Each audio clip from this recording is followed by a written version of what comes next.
Hi, everybody. I'm Bill Sanders, and this is WatchArtSci. Now, normally on Sunday we have a collection review, but I'm on vacation, and the collection I have to review is still at home. And I don't have all of my editing software that I normally use for that. So I'm going to talk about a topic that I wanted to talk about a long time, and that is the whole issue of being a jerk or being a gentleman. Every New Year's Eve, I have a resolution, and that is don't take every opportunity to be a jerk, even if it seems like a good idea at the time.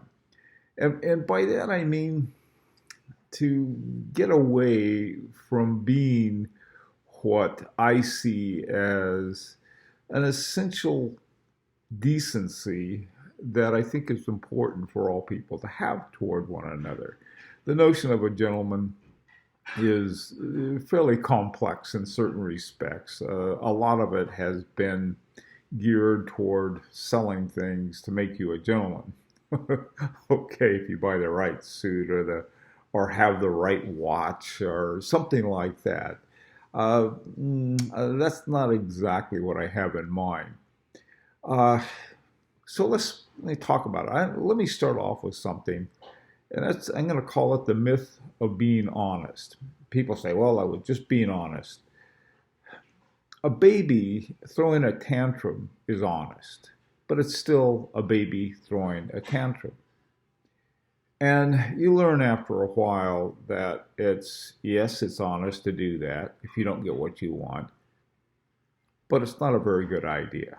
Okay, it marks you as a child, and a lot of the stuff that been on the internet is pretty much that kind of honesty. Oh, so and so is honest because they act like a jerk, and it's very comfortable to them. And a lot of people have fun either making fun of them or even worse, emulating them. So, a couple things that I wanted to look at in terms of like being a gentleman are a number of things. And the first thing I think is to have a sense of being kind. And by being kind, I mean try to appreciate the best that's in a person that you're dealing with or an audience that you're dealing with. Just be kind. I mean, it's not that hard. It really isn't. Um, that's the first thing, I think, and that's the most important thing in being a gentleman. The second of all, and also not being a jerk. How can you be a jerk if you're being kind? It's almost impossible. All right. The second thing is be able to laugh at yourself. My God, some people take things so seriously. Somebody says something to them, they kid them, they do this, they do that, uh, but they can't laugh at themselves. That I think is very important. I think you'll be happier with yourself too if you do that. Okay, a third thing is being brave. Now, being brave isn't going, joining the army and charging up a hill throwing hand grenades. But being brave is standing up for what's right or what you believe is right in a very fundamental way. Somebody's picking on somebody smaller than they are, you say, hey, cut that out. That's not right. Somebody making fun of somebody who has some kind of disability, that's not right either. Just stand up to it, say something.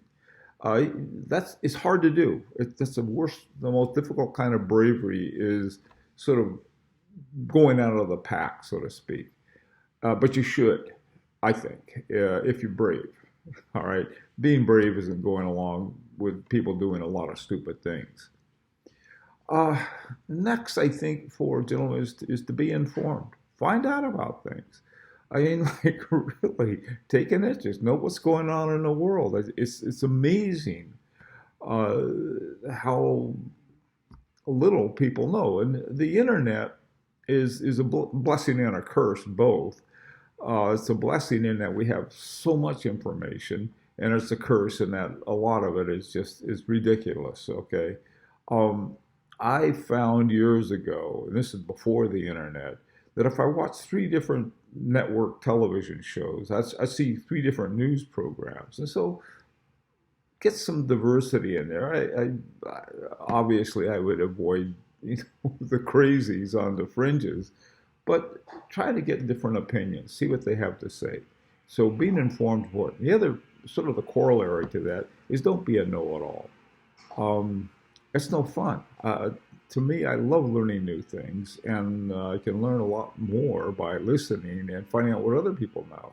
And I encourage that. The more you encourage that, you'd be surprised. People will open up to you. A lot of times people are afraid to say things because they're worried about your opinion being bad or some group's opinion being bad of them.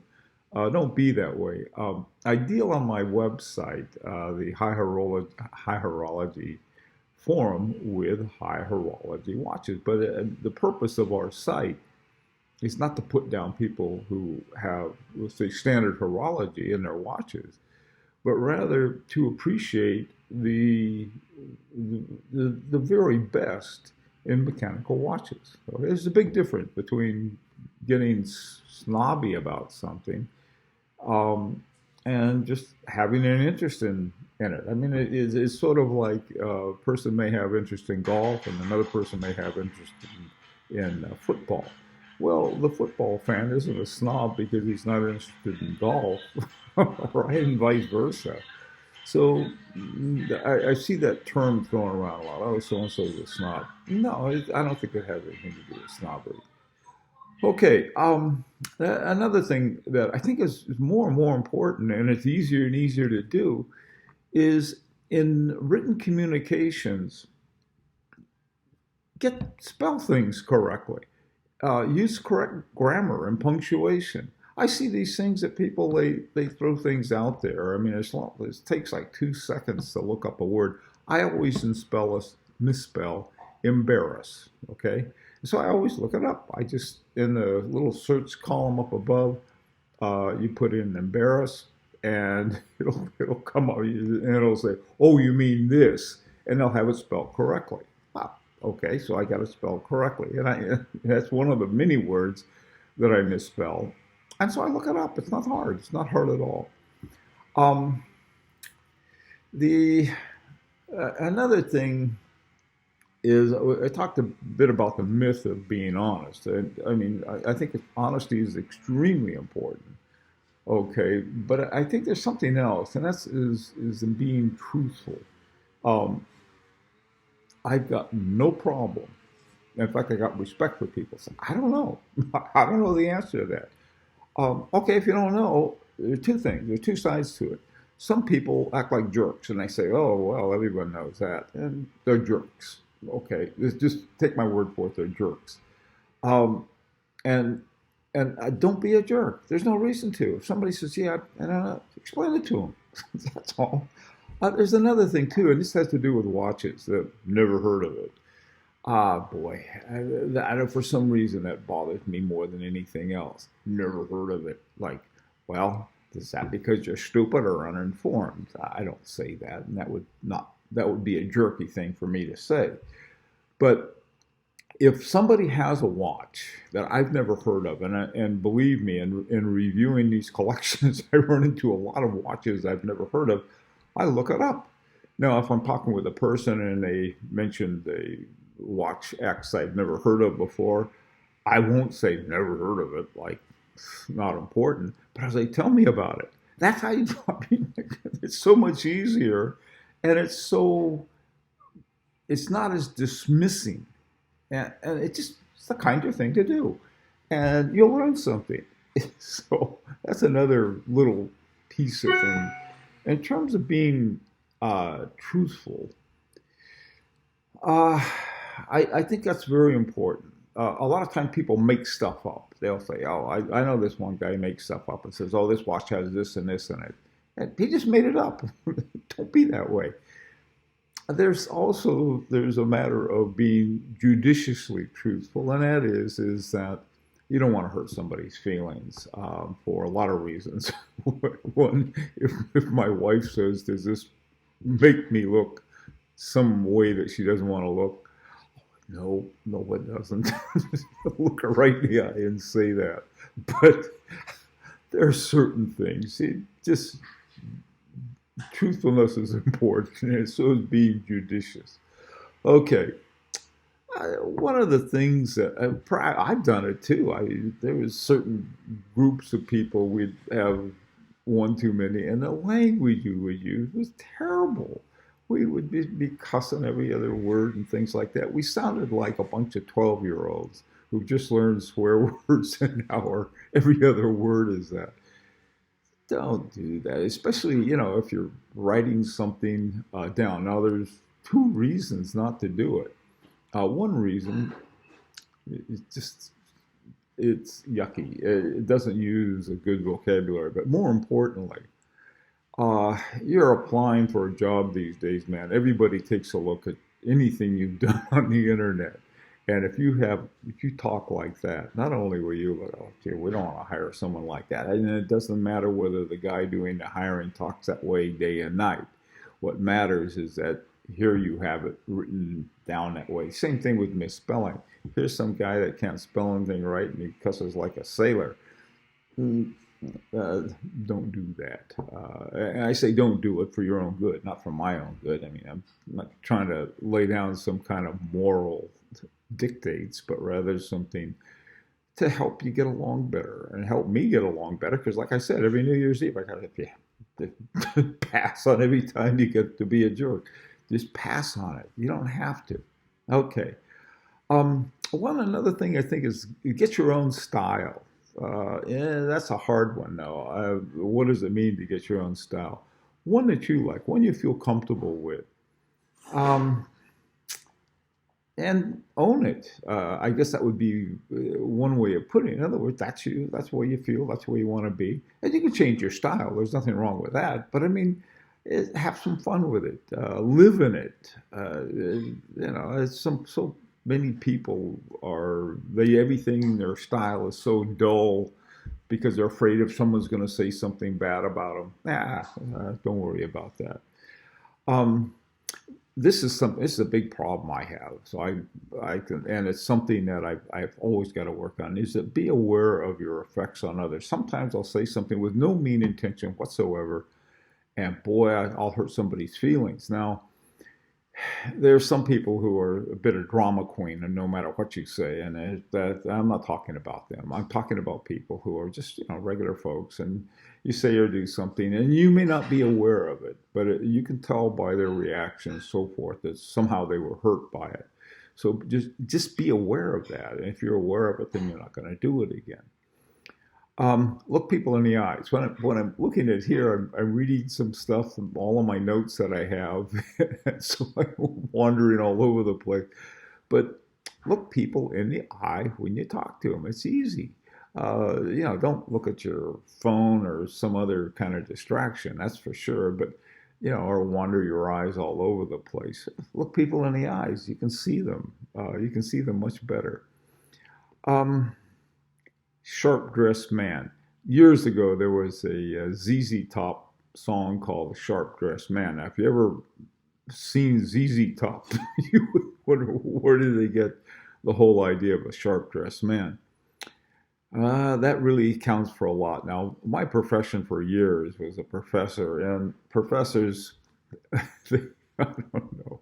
I think a lot of time we look like unmade beds showing up to work, papers flying and ideas that we were distracted. Um, some of them were all tweety and everything, and that was almost a stereotype.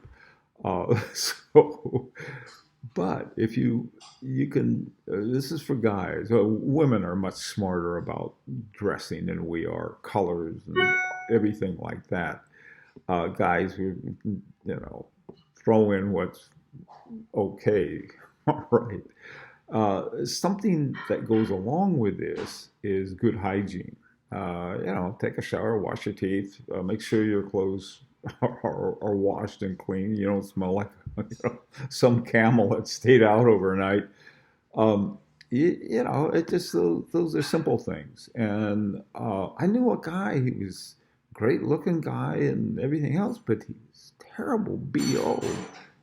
I mean, it's one of those things you don't want to do. Okay, the final thing has to do with watches. Now, you get into these things and you see people say all kinds of crap about watches. I hate to use that term, but let's face it, that's what it is. They don't like it. They don't like it for whatever reason.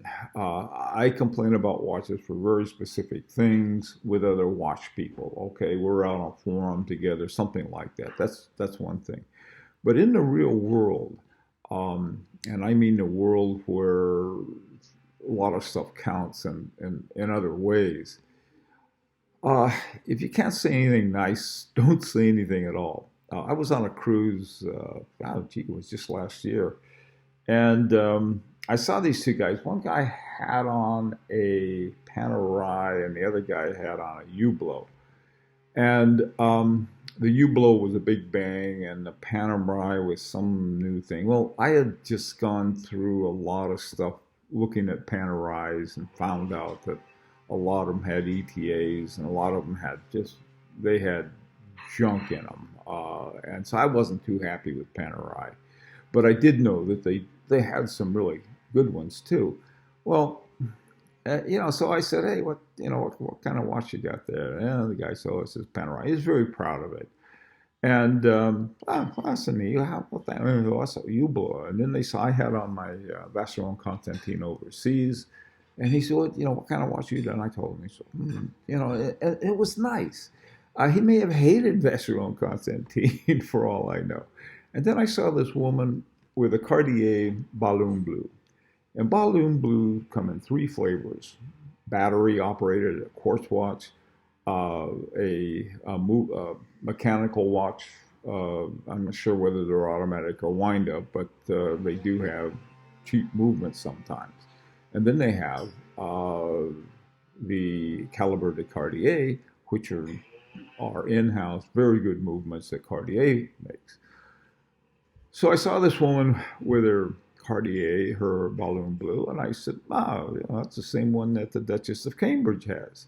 I didn't ask her, was it battery or was it cheap mechanics or anything like that. Just find something nice, say, and this is how you can get into with other, that's how you discover watch lovers. Hey, what about this or what about that? And I met another guy with a really nice Royal Oak. And I said something about it. Well, this guy, he puffed up like he was the happiest, nicest thing anybody said. First of all, that somebody could recognize that. A lot of times people have a really expensive watch and there's no one to recognize it as that. It's sort of like, oh yeah, well, I got this new quartz. This is cool. So the person, it's a funny kind of thing. But it's so easy. It's so easy not to be a jerk. And that's why it's also very easy to be a jerk. And that's how come I have to remind myself every year, don't be a jerk this year. try to pass up every opportunity. Okay, well, those are some comments I just wanted to bring up. And I hope, especially on on the different kinds of communications that we have, the comments section for this, and also on the High Horology forum, is that we keep things right now. Things are pretty good, but let's just be nice to keep that way. And remember, August is going to by very quickly, and you have a chance to win one of two watches on our pick the winner for the Grand Prix. The Grand Prix pick contest. So anyhow, you can find out about that in a little blurb underneath this. Okay, well, we'll see you next Friday. I'll be back home and have my regular kind of topics and everything else. Hope to see you then. Bye-bye.